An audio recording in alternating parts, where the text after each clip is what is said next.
Games.com. I am your host, Keegan Pitts, also the editor-in-chief of RSD. I'm stoked to have a fellow MC and host of Rock the Walls on Adobe Radio's Adobe Howl, Patrick Walford. Patrick, what's going on, man?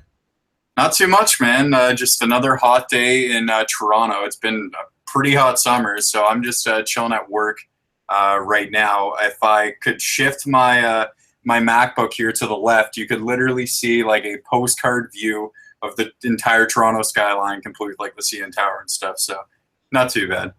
I dig it, man. Patrick's pulling double duty here. He's also done over 400 interviews with some of the hottest emerging artists in the alternative rock, metal post-hardcore scene, including Veil Amaya, who's rocking the shirt right now, Crown the Empire, Pierce the Veil, August Burns Red, We Came as Romans. I mean, you name it, Patrick has pretty much interviewed them. He's also doing double duty at an airport there in Control. So we appreciate the time, my man. And let's start with your backstory. We'd love to kind of get a little bit more info for our listeners out there and viewers on how you kind of broke into the biz as a journalist, and we'll go from there.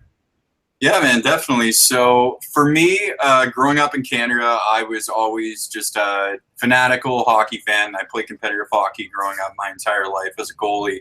And when you're about 16, 17 years old and you have kind of, I guess not that life realization, because I never really thought I'd be good enough for the NHL, but you kind of have to start thinking about careers when you realize you aren't going to be signing any $1 million contracts in the NHL. So for me, initially it was, if I'm not playing in the NHL, what would I want to do? So it'd be covering the NHL and like covering live sports and whatnot.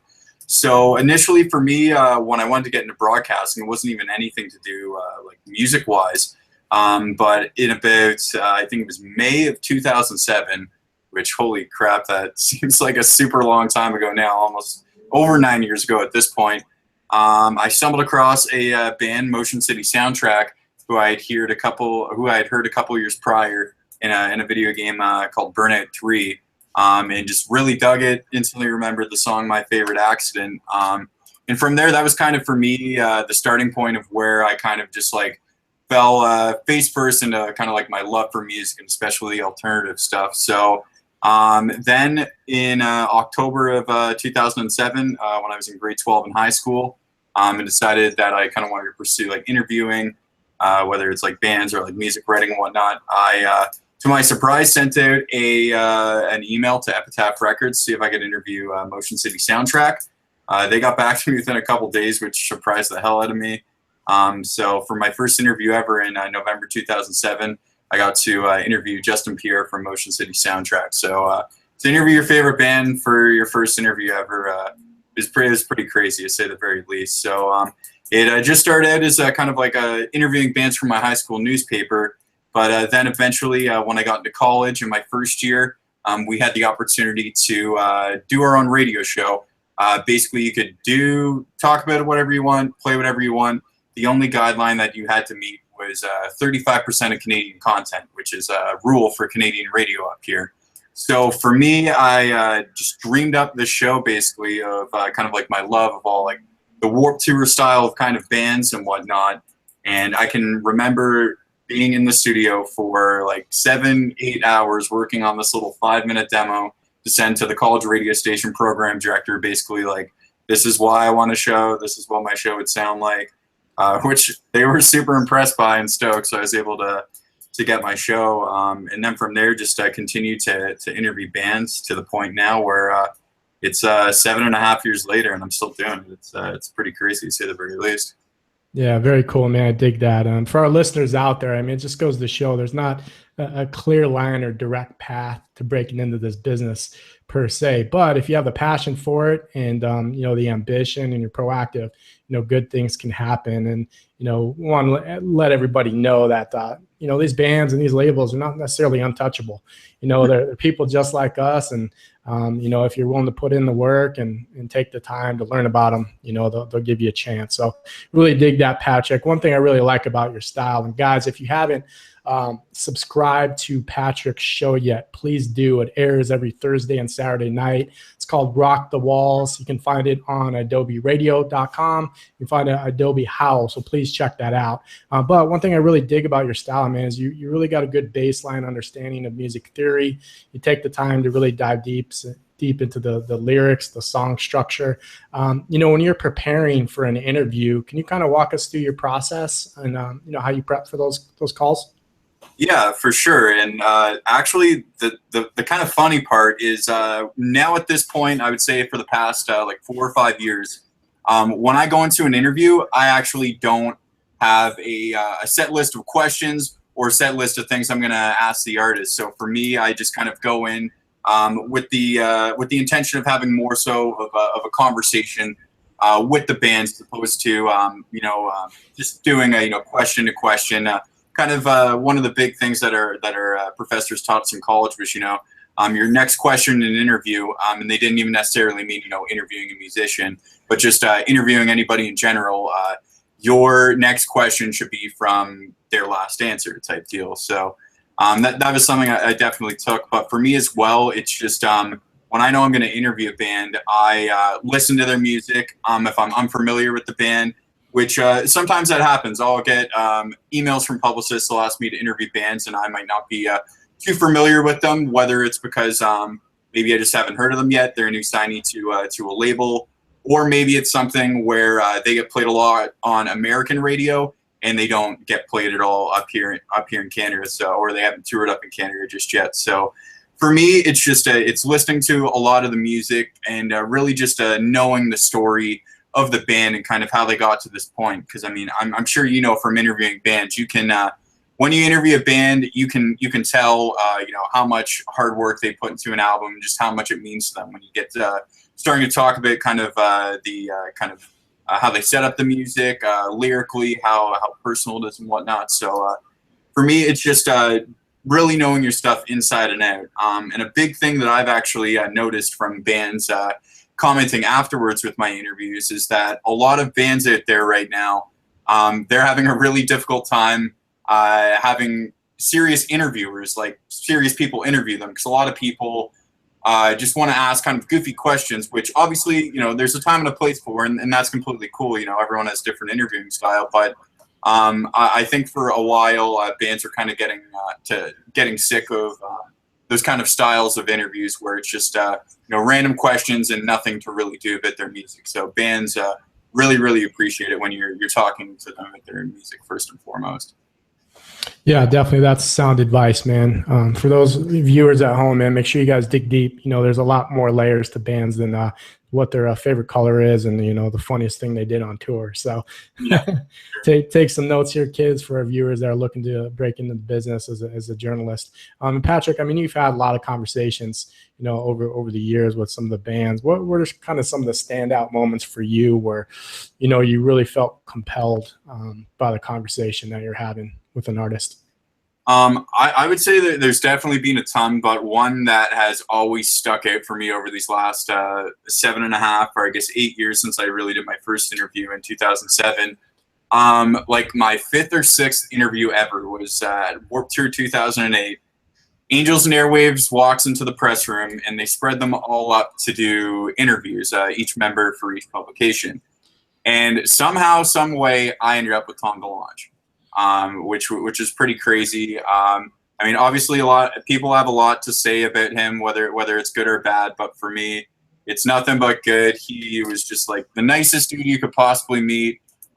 When we were getting framed up for the interview, because it was an on-camera interview, like wraps his arm around me and starts like stroking my arm, and it was pretty hilarious.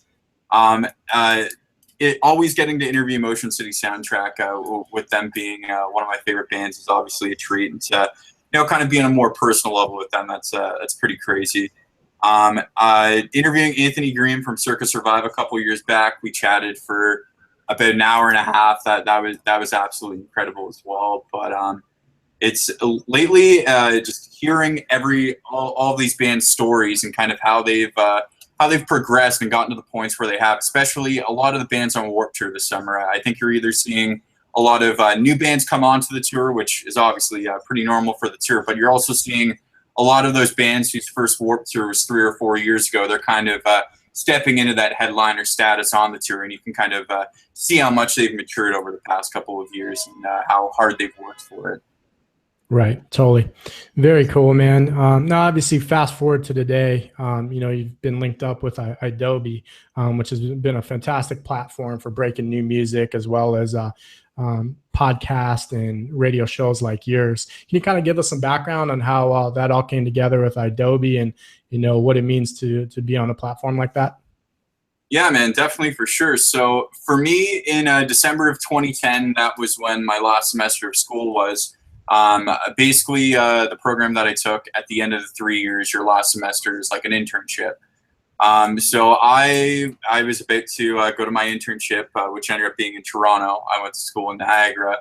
And I sent a demo out to idobi of one of my shows that I had just done during the school year, basically saying, hey, this is the show that I do. These are the kind of bands that I interview, and I think that I'd be a really good fit for your station. Because at the time, back when I emailed them, idobi didn't really have any heavy shows on their station. And at that point, idobi Howl didn't even exist. So to be a part of idobi now as well, it's absolutely amazing. I mean, the people that I work with every single day, it's not something where all of idobi is based in Toronto. It's like quite the exact opposite. Most of the hosts and the people that work for idobi work all over the United States.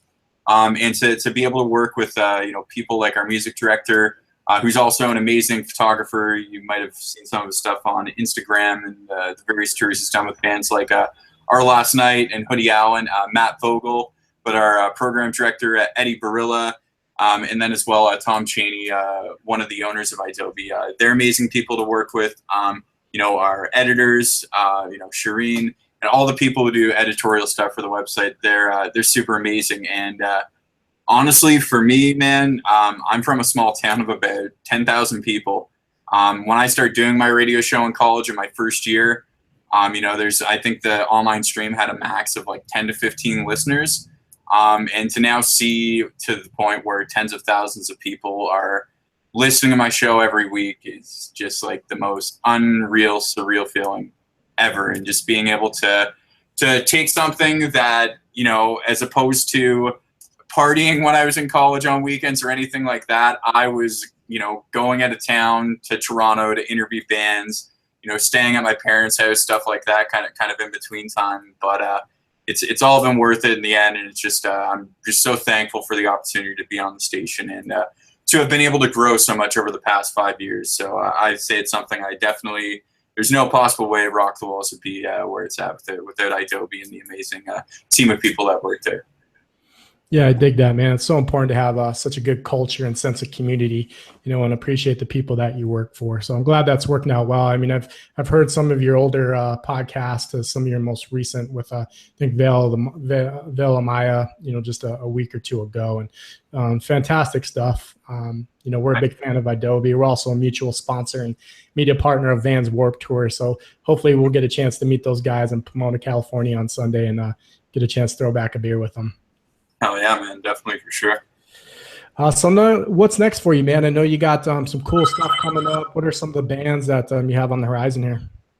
Coming up in these next couple weeks, sorry about that, we are going to be having a trio on the show, which should be really cool. As well, we are going to be having interviews with bands like The Browning, Bad Omens, which is really cool. I got to talk with them just last week, their vocalist Noah. A couple awesome Canadian bands. There's a great progressive metal band called Red Handed Denial from here in Toronto. Think of kind of like a Protest the Hero kind of style with an absolutely incredible female vocalist, Lauren. So they're going to be on the show in the next little bit. There's a lot of stuff coming up in these next couple of weeks as far as shows coming to Toronto. So I'm just waiting on confirmation for a couple of interviews. I don't want to jinx it or anything. But if you engage in a certain switch that might kill, we might be having them on. And if you are about that life or you have a guilty pleasure, we could very well be talking to those guys in the next week or so. And then another big interview that I'm waiting to hear back about might be getting down with the sickness on the show. So I'm kind of really looking forward just to all the great stuff that's coming up. A lot of cool heavy bands have announced tours over the last couple of days too, like Parkway Drive. We came as Romans, and Counterpart's going to be doing a tour, so I'll definitely be covering that. And then as well, another tour that got announced today was that Rise Up tour, all the Rise Records bands with Devil Wears Prada, Memphis Mayfire, Silver Student, like Moth to Flame. So we're I'm just gonna keep staying on top of, you know, whether it's new music coming out or some bands that we've had on the show before that we'd like to have back. So really excited for this next little bit for sure. That is a killer lineup, my man. Definitely keep pushing the scene forward. Guys, again, we're on with Patrick Walford. He is the host and producer of Rock the Walls, which is a online podcast on idobi Howl, idobi Radio. So be sure to check that out. Patrick, thanks so much for being on with us, my man. You can follow him on Twitter at Rock the Walls. Also, in our landing page, guys, there's a link to subscribe to his radio podcast. So be sure to click on that and check out Rock the Walls. Thanks for being with us here on the Spotlight on rockstardreams.com. Awesome. Thanks a lot, Keegan, man. I look forward to hopefully talking again soon. Cheers, man. We'll see you soon. Take care. Yeah.